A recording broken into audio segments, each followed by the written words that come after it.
lớn nhanh lắm bà ạ. Vâng. Ăn không kịp nên là hôm nay cháu sẽ hái đi chợ bán. Vâng. Thế bà giúp cháu hái cho bà nhé. Vâng. Vâng. Hái rồi bà cầm cháu nhá.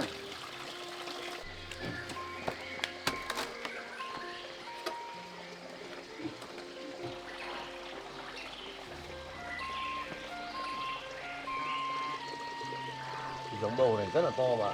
Đấy.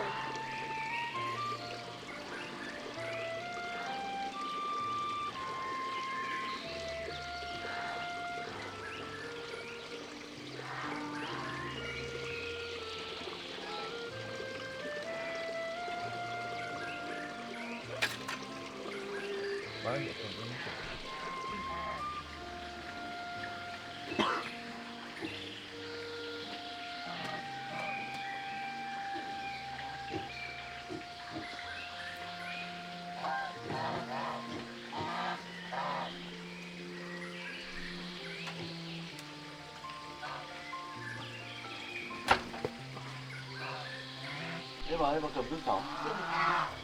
Cháu vùi giúp cháu nhé.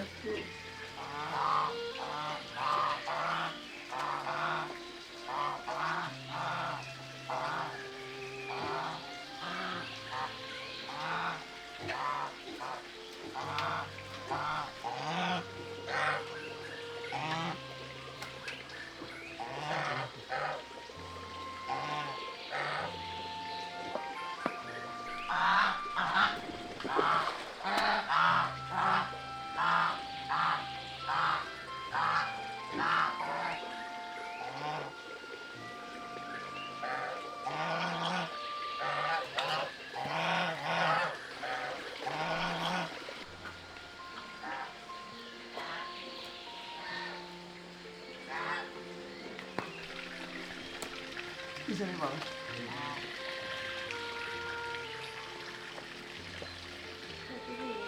Vâng.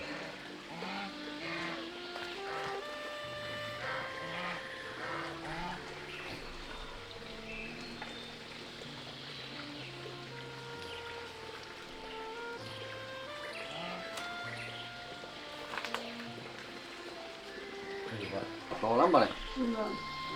Nó đẹp. Vâng, bà này chắc là mấy cân đấy.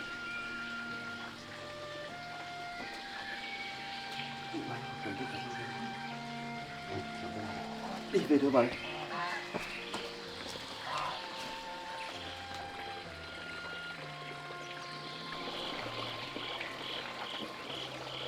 Đấy. Từ đấy giờ trông thấy quả bầu to như này bà. To thật. Vâng, chắc phải 4-5 cân bà. 4-5 cân rồi.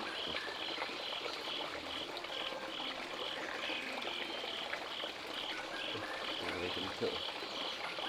Bây giờ sẽ bớt lại quả này, hai bà cháu mình cùng nhau ăn bà. Vâng.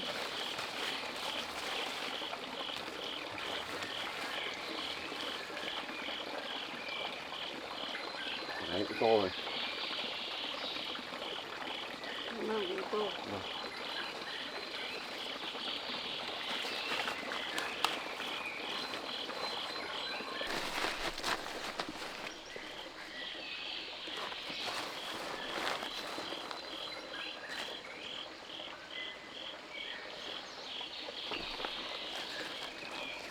Nắng cũng được. Vâng. Cảm ơn.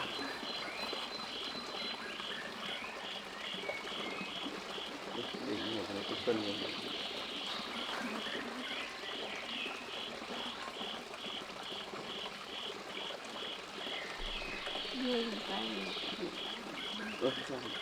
Bà ơi, bà cất quả này đi để tối hai bà cháu mình cùng nhau ăn bà.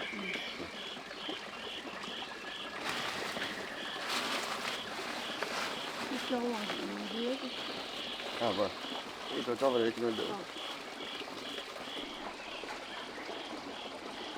Bà cứ cất lên cái bàn đấy bà.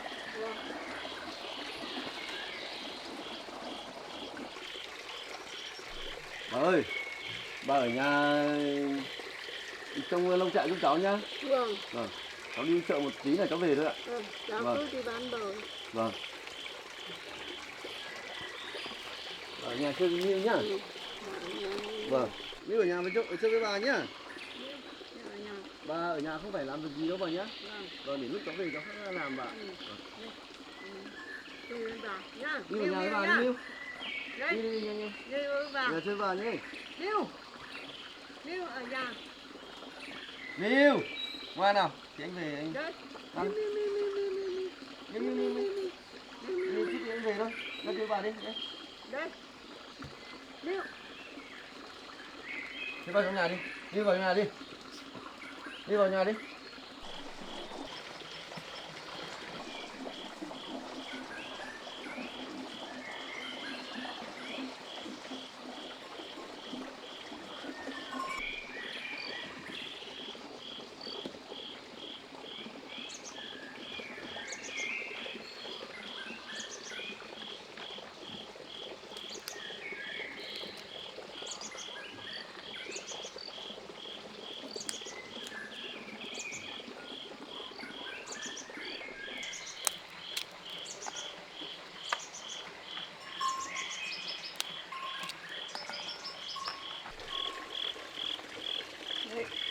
Đi ngoan nhá, ở nhà nhá, với bà nhá, ăn đi chợ nhá.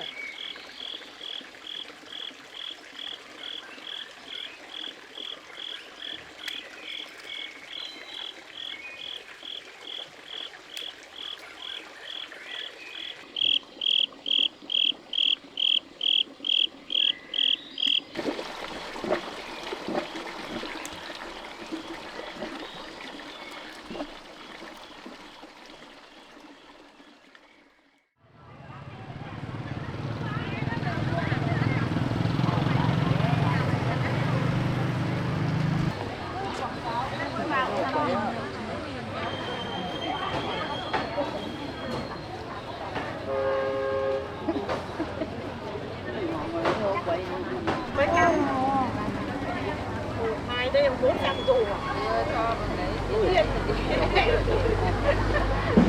Tiền công cảm tiền này đâu thấy vào ngày thế nào, nếu mà dùng lâu thì không lấy vào ngày đâu, được qua là mấy hôm đấy bán lại đấy đâu thì chủ không ăn rồi à.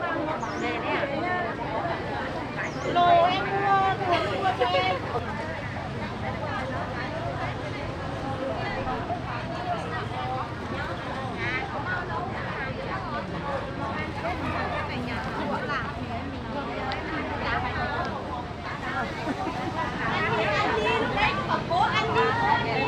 Cạp bên nhà em cạp thêm bao nhiêu?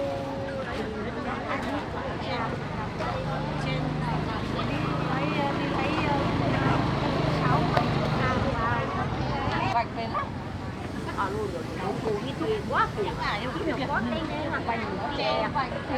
Bỏ đi bà ơi.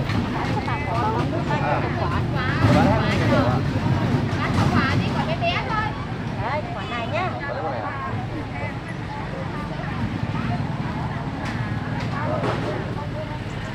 Mình nghĩ quả này ngon nhất rồi. Vâng, bỏ về nhá bà. Đúng rồi, đúng rồi. Em bán 20.000 quả. Cho ăn hết được.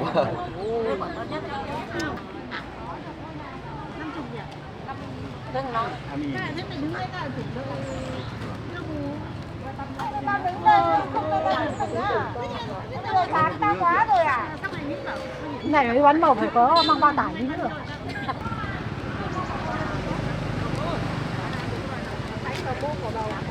Không, không mua ra không mua.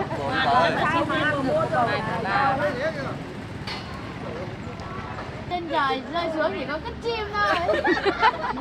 Cái hôm của cô đều đó là gia đình 15 tháng. Lấy quả nào? Xanh hay trắng hả?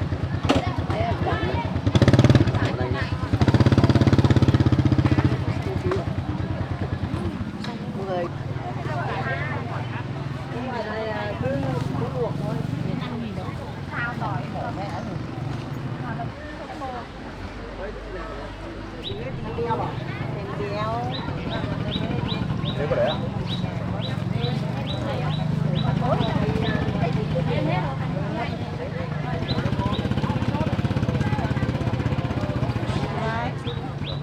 nhá.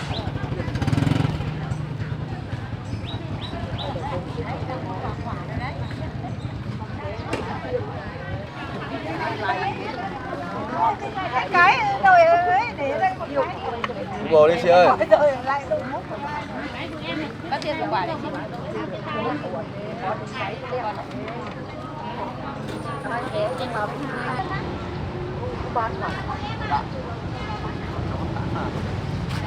Bò đi chị ơi. Đâu bao nhiêu cân này?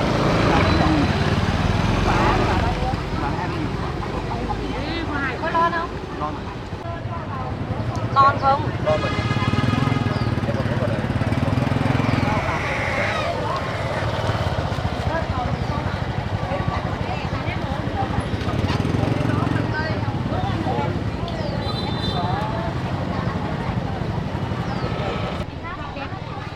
Thịt rang nha chị ơi.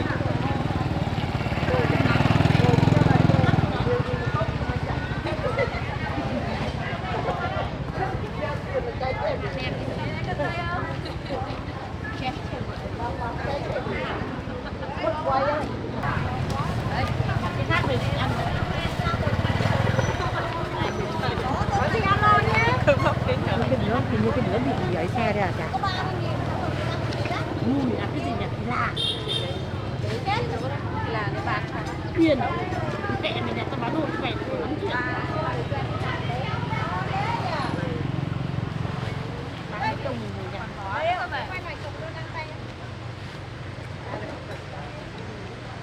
Nó không được ăn bao giờ thì nó làm tặng người cho.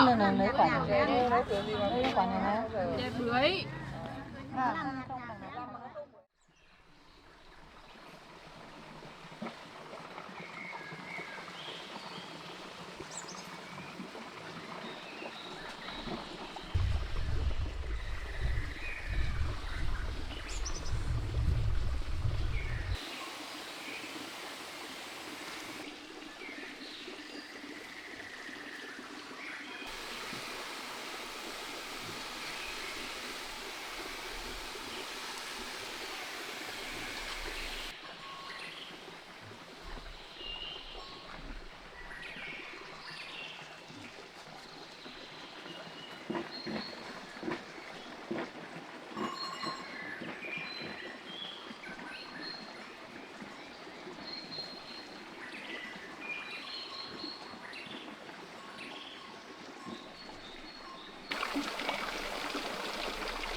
Bà ơi, cháu đi chợ về rồi đấy bà. Vâng, bà không phải tưới đâu. Bà ra ngồi nghỉ uống nước đi. Bà làm tí nước à? Vâng.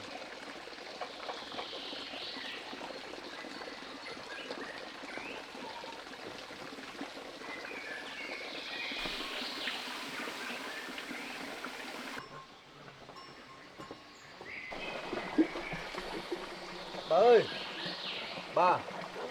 bà nghỉ tay đi, cháu mời bà ra ăn bánh ạ. Vâng. Miu ơi, Miu, đây Miu. Miu ơi, ra ăn bánh đi, ăn mua bánh này Miu. Bà ngồi đi bà. Vâng. Cái này bà cái gì?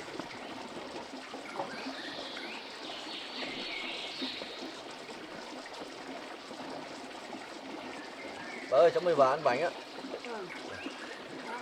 Vâng.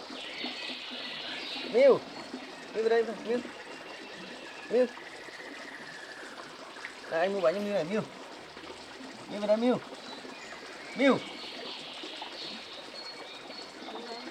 Vâng, bà ăn đi ạ. Miu về đây. Ngoan không Miu?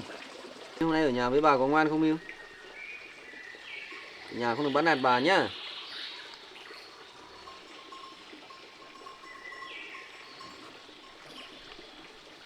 Ăn từ từ thôi. Bà ăn bánh đi ạ. Vâng. Mời bà ăn bánh nhá. Vâng. Bánh này khá là ngon đấy bà. Vâng, ngon lắm. Vâng.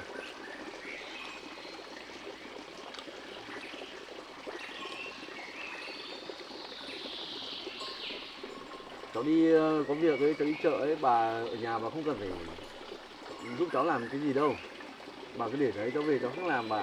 Vâng. Bà cũng không làm gì đâu. Bà ở nhà cũng buồn, bà làm cái món nhẹ nhàng để con trai thôi. À, vâng. Nhưng cháu muốn là bà bây giờ bà có tuổi rồi ấy. Cháu bà làm những cái công việc đấy cháu cũng không yên tâm. Bà cũng làm cái việc nhẹ ở nhà thôi. Tin tin để chân tay buồn thôi. À, vâng. Bà ăn đi bà. Vâng. Bà ơi, bà thấy cái bánh này có ngon không bà? Ngon chứ. Cháu mua ngoài chợ thôi nhưng mà không biết có hợp khẩu vị của bà hay không? Hợp chứ. Vâng. Cho bà cũng... Bà cứ ngồi đấy ăn bánh nghỉ ngơi bà nhá. Vâng. Cháu phải đi làm một chút cái công trình nhỏ của cháu rồi. Vâng. Cháu cứ đi làm này. Vâng. Vâng, cháu với bà uống nước ạ. Vâng. Bà ngồi đây uống nước ăn bánh nhá bà nhá. Vâng.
À vâng bà nước cho cháu. Thế bà ngồi đây bà. Vâng. Đây bà để cháu. Cháu cũng phải làm quá cũng chả nhớ đến thời gian nữa. Bà uống nước đi bà. Cháu uống đi, bà uống rồi. À bà uống rồi ạ. Vâng, Vâng. cháu uống. Thôi bà uống nước nhá. Vâng.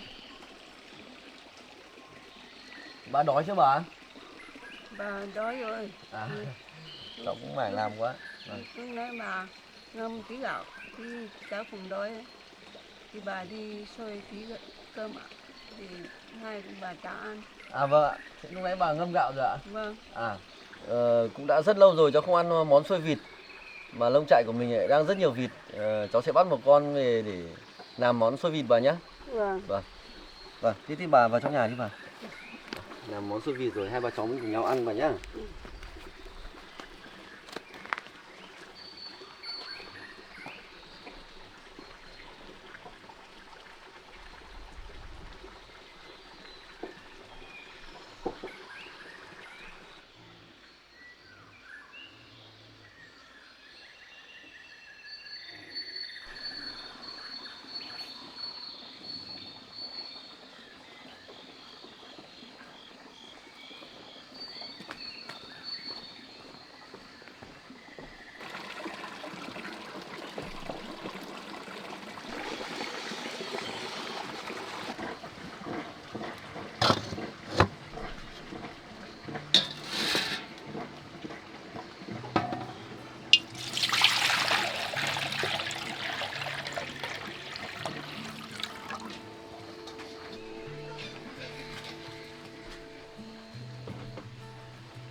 Ơi bà có hành xong chưa bà?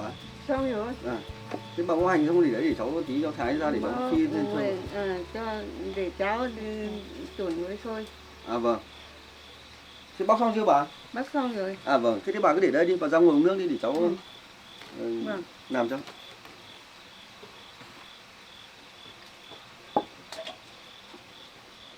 Bà ra ngồi uống nước đi bà. Vâng.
Bà ơi, bà kiểm tra hộ cháu nồi sôi vào nhá. Vâng.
Bà ơi, nãy bà kiểm tra sôi sắp chín chưa ạ? Sắp chín rồi. À vâng, thế bà đợi cháu một chút nhá. Vâng. Cháu làm tí là xong rồi ạ.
Cháu làm như xong chưa?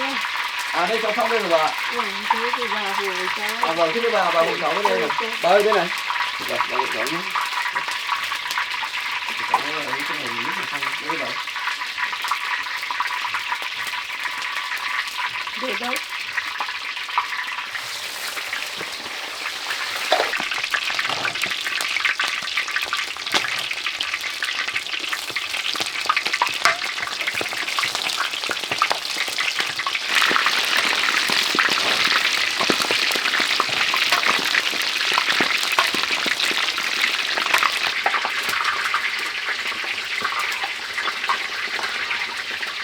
Rồi cái giờ thì khoảng 10 phút thì chín rồi cháu ạ.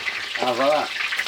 Thì cháu cái này cũng sắp xong rồi bà. Nếu mà chín thì tí hai vợ cháu cùng nhau ăn nhé bà nhé. Vâng. Trước bà có hay làm món xôi như này không hả bà? Làm chứ. À. Cháu nhớ ngày xưa cháu còn bé cháu cũng được ăn những cái món như này đấy bà. Vâng. cây ngon đó. Vâng.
Bà ơi, bà đói chưa? Bà đợi chờ cháu một chút nữa nhá. Vâng. Đi múc ít canh bầu nữa rồi bà cháu đi Vâng. cùng nhau ăn.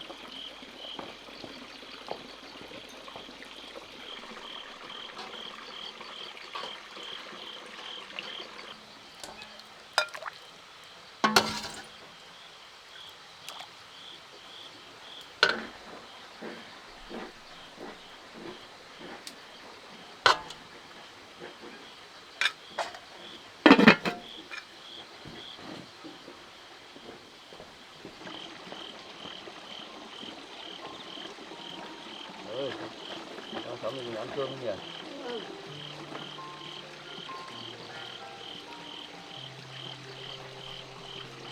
Đây bà ơi, mời bà đây. Miu ơi, ăn cơm Miu. Đi cho bà bộ ăn cơm luôn. À, để bà uống canh bầu à? Vâng. Bà đây để cháu hút cho.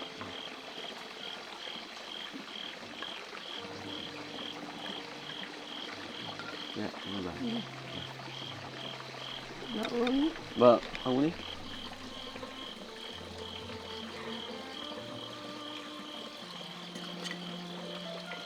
Miu ơi, Miu. Miu. Nào ăn cơm đây Miu. Ở đây Miu. Miu ơi, Miu.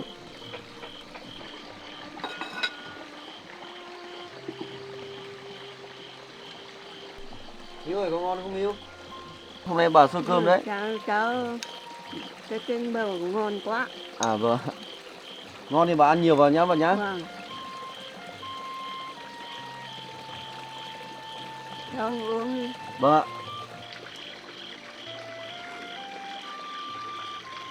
Canh bầu ngon. Vâng. Cháu khắc trùng đây. Nó ngọt lắm. Vâng ạ. Ngon thì bà ăn nhiều vào nhá. Ừ. Bà ơi, bà ăn xôi đi bà. Ừ.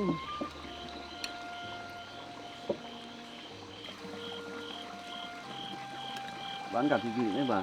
Vâng. Vịt này cháu nuôi từ cái lúc mà cháu vừa mới trở về lông trại đấy bà. Ừ. Cháu không ăn đi. Vâng. Ăn cái xôi bà nấu ngon không? À, vâng.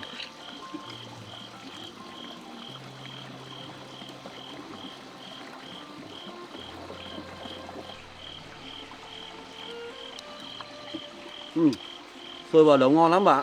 Ừ. Thôi ăn. Vâng. Cháu nhớ ngày xưa lúc cháu còn nhỏ ấy, cháu cũng được hay ăn những kiểu xôi như này bà. Ừ.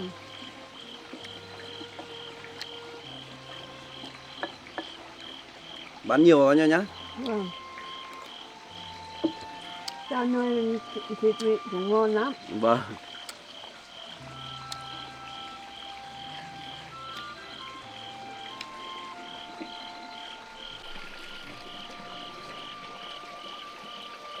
Đấy bà ăn như này bà. Bán nhiều vào nhá bà nhá. Vâng. Thịt này bà ăn có thấy dai không hả bà? Không dai đâu. Thịt này cháu cũng nuôi lâu rồi á. Ăn ngon lắm. Vâng. Ngon thì bà ăn nhiều vào nhá. Vâng.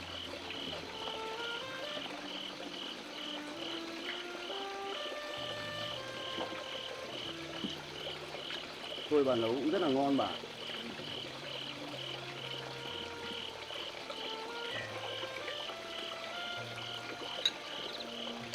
Bà ơi, để cháu xé cho bà.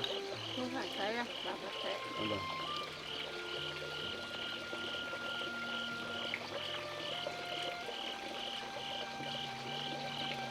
Thế bà ấy bà ăn cả cái này nữa bà. Bà cố ăn thật nhiều nhá. Vâng. Hôm nay cháu đi chợ bà ở nhà có buồn không bà? Không, ở Miu không buồn đâu. À vâng. Ừ. Hôm nay cháu đi chợ ấy ạ. Cháu đi bán bầu, là bầu của cháu tự trồng được. Ngon ngọt nên người ta mua hết bà. Vâng, bầu cháu trùng nó ngon mà, cháu thích mua mà. Vâng. Cháu bán một lúc là hết. Ừ. Vâng. Cháu thích ăn mà.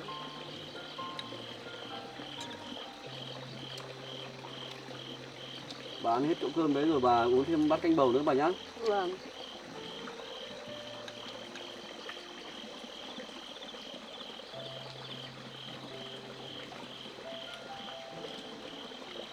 Hàng ngày cháu đi làm việc đấy bà. Bà ở nhà bà không phải là hộ cháu làm việc gì đâu bà. Bà chỉ cần chơi với Miu thôi.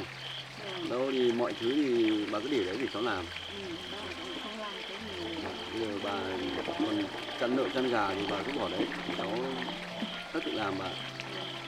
Còn bà bây giờ bà có tuổi rồi bà đi lại, những đâu thì ngã cái ra đấy thì nó cũng rất là vất vả bà. Bà dùng đi bà. Đây bán bán nhiều vào nhá. Bà thấy ngon mà ăn nhiều. Vâng. Ngon thì bà phải ăn thật nhiều.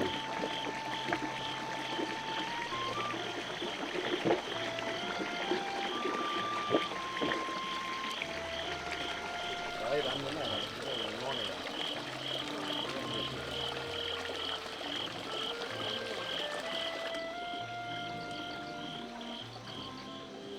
Bầu này cháu trồng ở đây nó hợp với khí hậu ở đây bà. Vâng. Nên là Ăn ăn rất là ngon. Ăn ngon lắm. Vâng.